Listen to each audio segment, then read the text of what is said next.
Hey guys, welcome to Programming Knowledge. In this video, we'll be looking at pointers. So now, what are pointers? Well, as I had mentioned before, pointers are variables that store addresses. Now, why do we need a variable to store an address? Well, if you have looked at the address by using the ampersand symbol, let's say we have a variable called var, and if we want to check the address of this variable, then we do an ampersand var so that we get the address, and once you run this you will be seeing some hexadecimal value, right? So this doesn't really make sense. And why do we actually need to store these addresses? What is the point of that?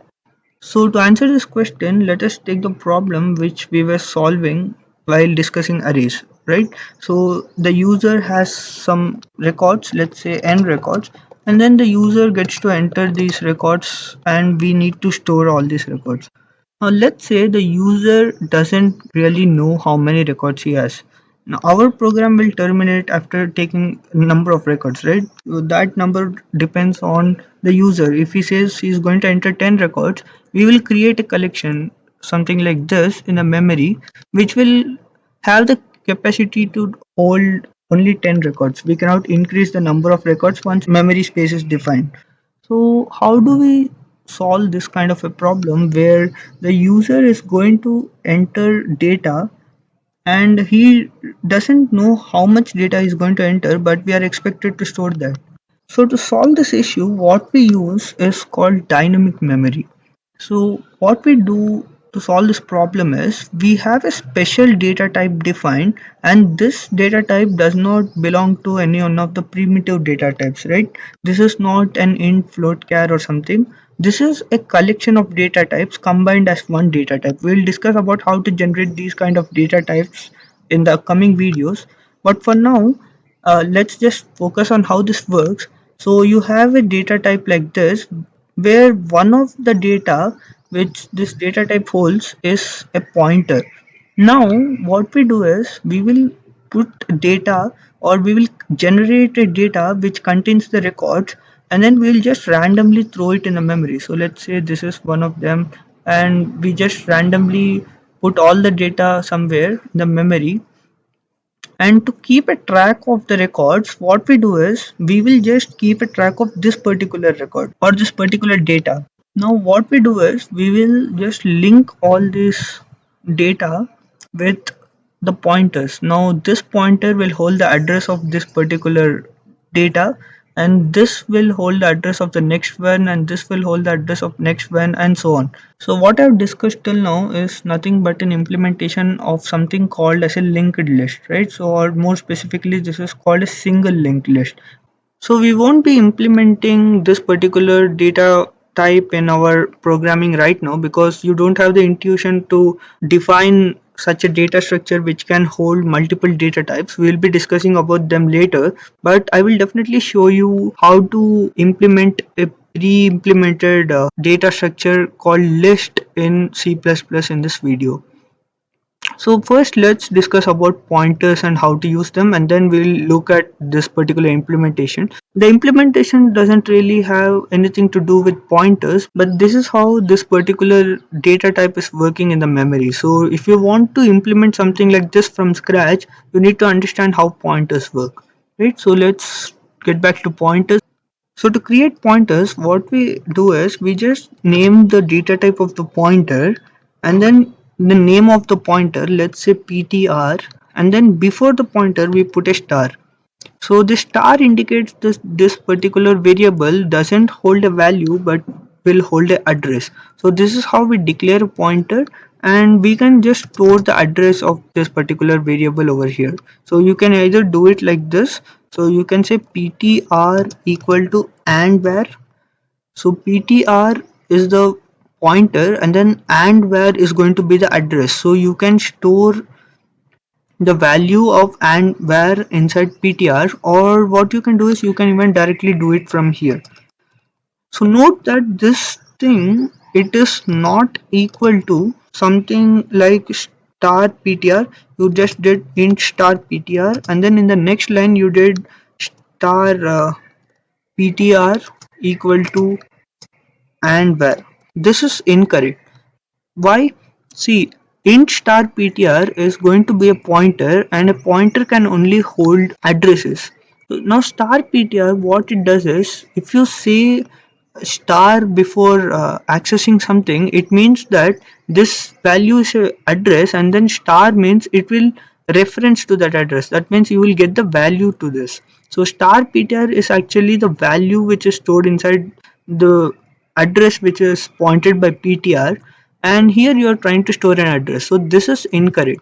So what you do is, you either do ptr equal to and var to get the address of var inside ptr, or if you want the value of var inside ptr, what you do is star ptr equal to var. So you do either of this, but not something like star ptr equal to and var. That is incorrect, right?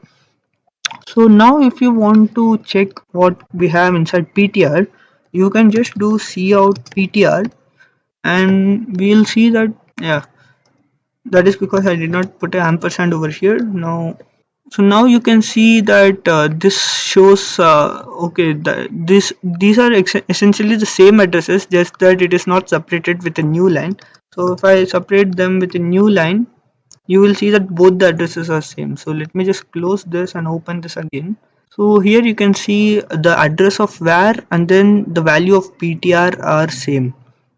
Now if you want the value which is stored inside ptr, what you do is you put a star before ptr and you will get back the value. So if I run this now, so here you can see that 10 is the value which is stored inside ptr. Now what happens if you change a value inside ptr? So let's say star ptr equal to 20. Now what happens is, since this ptr holds the value of this particular variable called var, what happens is, if we change the value which is inside this particular address, it changes everywhere, right? So if we change it over here, this value is going to be overwritten with 20. It will change over there too. That is because you're not using a copy, but you're directly changing the value inside this particular address. Now if you try to print the value of var, and we don't need this, so here you see that the value of var has become 20 now. That is because of this particular statement.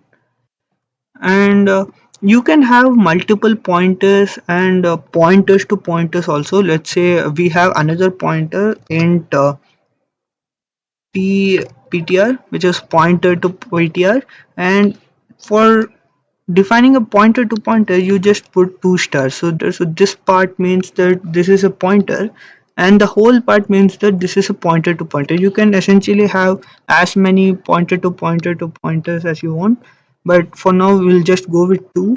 And to access this, what you do is, so ptr is going to be the address of ptr. So if you do and ptr, you will get the address of ptr inside this pointer to pointer. So let's call it something else. This is pptr is pretty confusing. Let's say pointer ptr. So this is pretty good. So pointer ptr will have the address of ptr. So now if we try to run this, what we'll be getting is the address of ptr. So this is not the address of this var, but it is the address of ptr. So if we try to print this, so we'll just print all the things at once so that we can compare them. Cout var first, and then we have the address of var and var, and then we'll put a new line over here so that we can differentiate the output. So and and then we have the pointer which is ptr, the value of ptr, and we have the value which is stored inside ptr, so star ptr, right? And we have this pointer ptr, we have this star pointer ptr, and star pointer ptr, and I forgot the end lines over here. So endl and endl. So here you can see the value of var is 20, the address of var is this thing. Now the value inside ptr is this, and the value which is inside this particular address is 20, and the value inside pointer ptr is this, which is nothing but the address of this particular value, which is ptr, and this is nothing but the value which is inside this address. So now this address is a pointer, right? This address will contain another address which is nothing but this one.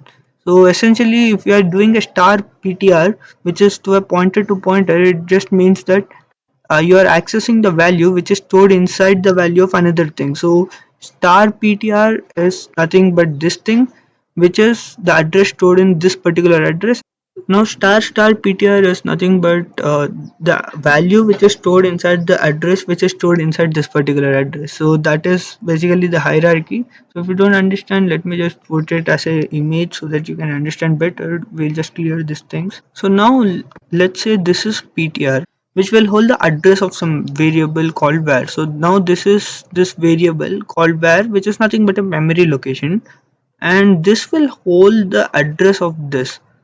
Now pointer to PTR, what it will do is, when you define pointer to PTR as a pointer to pointer like this, what it means is that it will hold this particular value. It will essentially hold the address of this PTR. Now the PTR itself will be in some location, right? So let's say this is the location of PTR and that is the location of where. Now what happens is, this address is stored inside this, and you have another thing called pointer to ptr which will store this particular address. Now once you are accessing the value which is stored inside pointer to ptr, that is nothing but this particular value, right?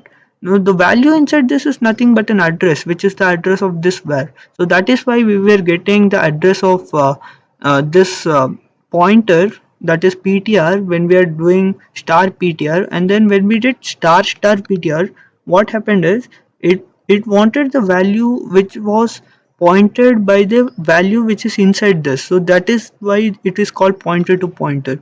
Now what is the value inside this? That is nothing but this particular value, which is ptr.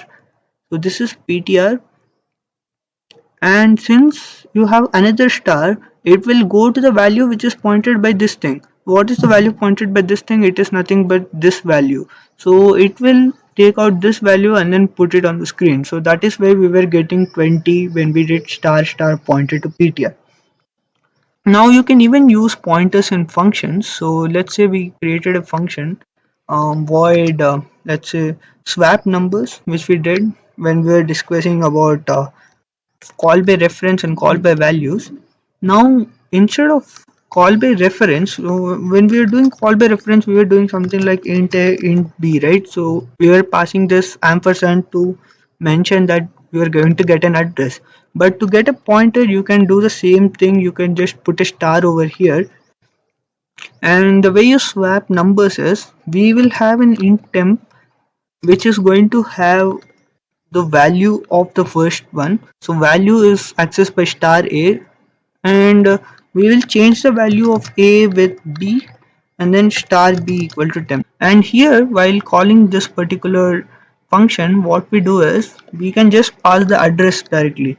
So let's say int a equal to 10 and b equal to 20. Now to pass this, what we do is, we just call swap numbers ampersand a and then ampersand b. Why this ampersand? That is because this is a pointer, and pointer needs addresses, not just values. And now if you try to print a and b onto the console, you will be seeing that they have indeed swapped over here. So now the value of a is 20 and then the value of b is 10. So this is another workaround for call by reference, where you want to change the actual parameters.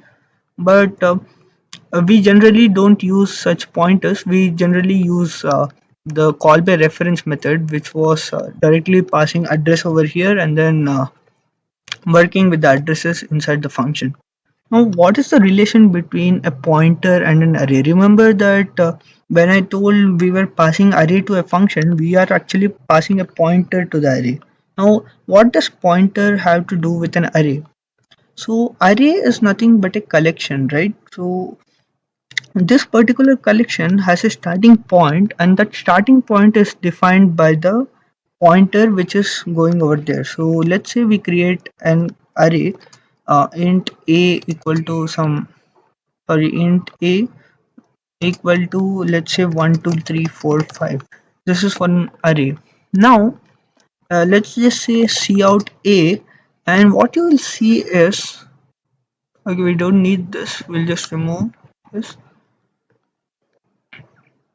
Now what you will see is this particular address. Now why did an address come when we are calling an array? That is because this first element, or if you just say a0 and then put an and over here, that is going to be the same thing as this thing. So let us just print both of them together so that we can compare. So cout a and then a new line, and is 0, right? So if you run this particular program, what you will be getting is these addresses which are essentially the same thing. So this particular a which you're referencing here is nothing but a pointer to the first element in the collection. So that is the reason when you pass an array to a function, it is essentially passing a pointer to the first element, and you can increment pointers, right? So once you increment a pointer, let's say some pointer int star ptr is going to be the first element in the array. So this is, you can do it either way. You can just pass in a, or you can even pass a0. Both of them mean the same thing, right?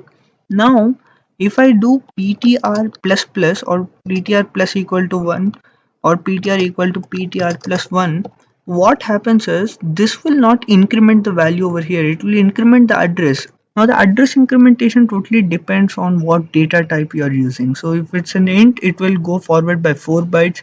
So if it's a float, it will go forward by 4 bytes. If it's a character, it will go forward only by 1 byte.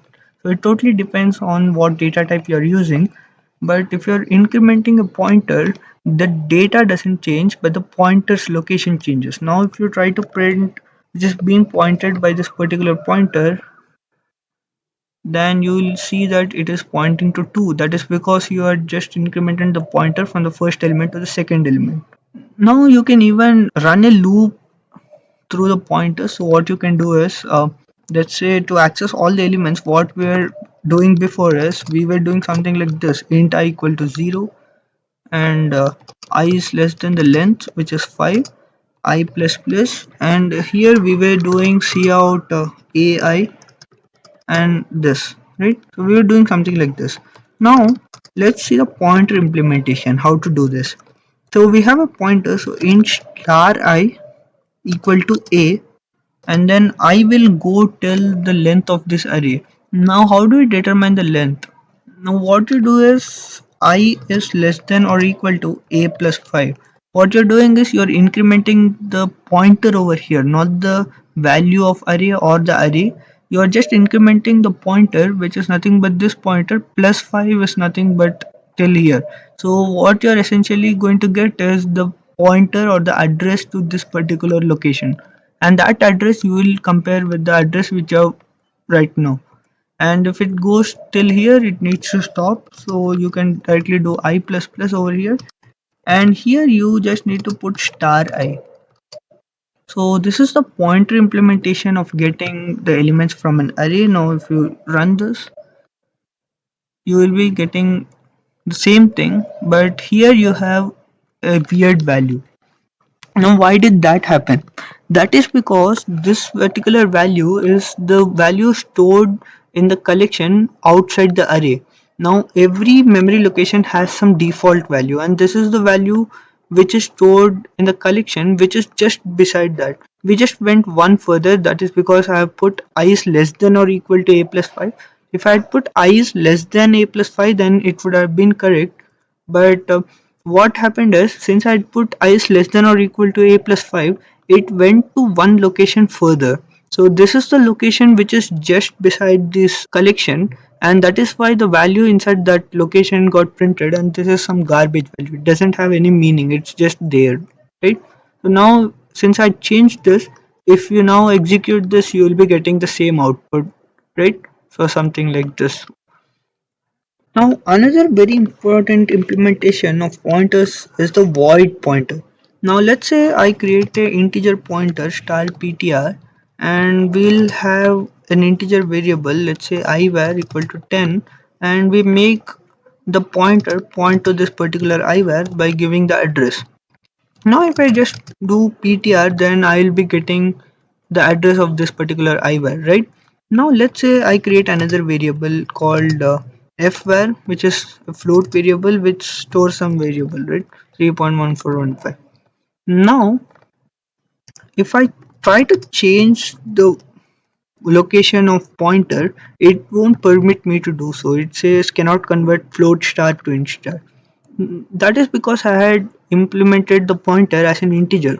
Now, to change such locations, what we do is we have a void pointer. Now, what void pointer does is it cannot print the value, but it can change the location. So, this particular operation is permitted by void pointer. So, if I now do PTR, and then we'll see two different addresses on our screen. So these are the two addresses. It's not separated by new line. Just do that, and we'll run it again. So here you can see there are two different addresses. That is, this is the address of this particular IVAR, and this is the address of the float variable. Now, the only drawback is that you cannot get back the value. So if I do star PTR over here, you will see that it will put an error over here. It says that void star is not a pointer to object type. So if you just want to store the address of different variables or different types of variables, you can do that, but you cannot get the value. To get the value, it has to be the same data type as the data you are going to point to. So this is how we use pointers in C++. Now let's just quickly talk about how to implement such a dynamic collection which I just discussed before. So in C++ you have something called a STL. So STL is nothing but standard template library. Let me just write it down here. Standard template library. So what it has is it has previously implemented ready-made functions for you. So it has functions, it has classes, and we'll talk about what are classes and how to use this particular STL at a later stage. We'll just discuss how to create such dynamic containers or dynamic collections in our memory, just like what we had discussed before. So to do that in C++, there are two implementations. And these two implementations totally differ by the use cases. One is nothing but a vector, and the second one is the list. So previously we had discussed about this particular implementation which is called a list, right? So the one, let me just open this pane. So this is the one which we had just discussed, right? We have different memory locations randomly put in the memory, and then we will connect all these locations with a pointer like this. Now the difference between this implementation and the one we have over here is that this is called a single linked list as I previously discussed, but this implementation which is there in the standard template library or the STL is nothing but a double linked list. What a double linked list basically means is that you have links from here to here too. So it is just like a forward link and a backward link. You have links in both directions. So let's say this link points to here, so you have another link which points from the previous element to the next element like this also. So you can go either forward or backward as you wish. So this is how the list data type in STL is defined. So this is called a double linked list or a DLL for short. So if you want to implement such data types in scratch, we will discuss about how to do that in the next few videos. But for now, I had explained how this works to explain the importance of pointers, right? And the vector is nothing but a dynamic array. So what it has is a normal array like structure. It will store data in continuous memory location just like an array, but what it does is it will have some extra spaces implemented. So it does some calculations and then creates extra spaces for future elements, and once this gets filled, it will search for another bigger sized location in the memory and then copy all the elements over here and then destroy this from the memory. So all this gets copied over here and then you destroy this completely. So this doesn't exist now, and this becomes our new vector, and this will keep changing, and this process will go on till you stop inserting elements inside the vector. Now, when to use a list and then when to use a vector. So let us talk about that.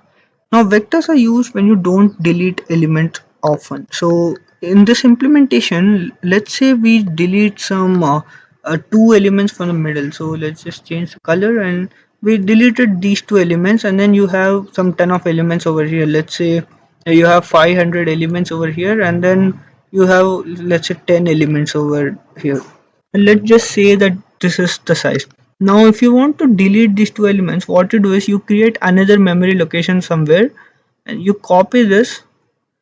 You just leave these two elements and then copy all these things again, then you destroy this memory location. So that's how vectors do it. And in list it's pretty simple, so let us just clear this. Now to do a deletion in a list, what you do is you directly just remove this link. That's it. This is gone. Now what you do is you just create another link directly over here, and the other link too, in case of double linked list, and this will go in the memory. So once you're not using it, it's gone, right? It is completely destroyed from the memory. So what you need to do is you just need to change the link. So that is how simple it is to delete elements in list. So in case you have a problem where you want to delete elements often from the middle, that is more important. You need to implement list, right? So if you want to delete elements from the middle, or you are going to perform frequent deletions, then you need to use a list, or else vector is a better choice. Because in list, if you want to go to the third element, you need to traverse all this way, right? You need to find the first element, then the second element, and then the third element. But in case you are using a vector, what will happen is it's a continuous memory location like an array. So if you want to go to the third location, you just increment the pointer with 3, and then you will get to the third location. That's how simple it is to access elements in a vector or an array. Both are almost same. So that's the thing. If you are using a vector, you need to use it when you're mostly going to access the data, right? And you need to use a list if you are going to perform frequent deletions.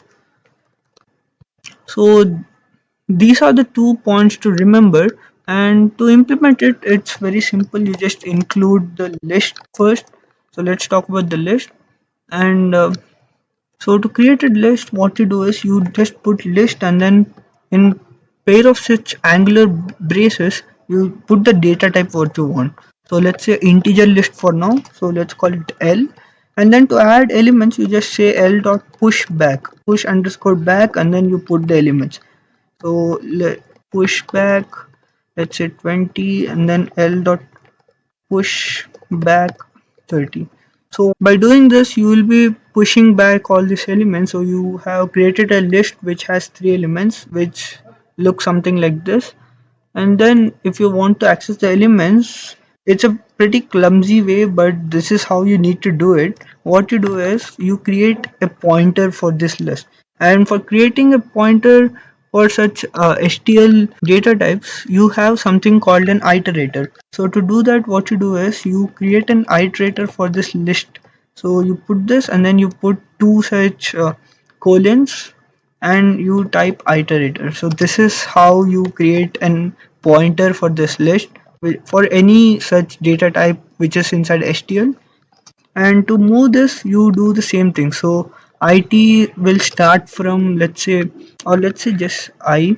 It is going to start from the beginning. So L dot begin. Begin returns a pointer to the beginning, and then it has to go to the end. So I is not equal to L dot end. You can do that. So end will again return a pointer to the ending element, and then you can do I plus plus, just like how we did with pointers. And then to get the data, you just do star I and then a space. So this will return us the data. So if you now run this, you will be getting the data which you entered. So 10, 20, 30 is the data. We will be looking how to implement this thing from scratch afterwards, but for now, this is how you implement in case you wanted to implement a dynamic list.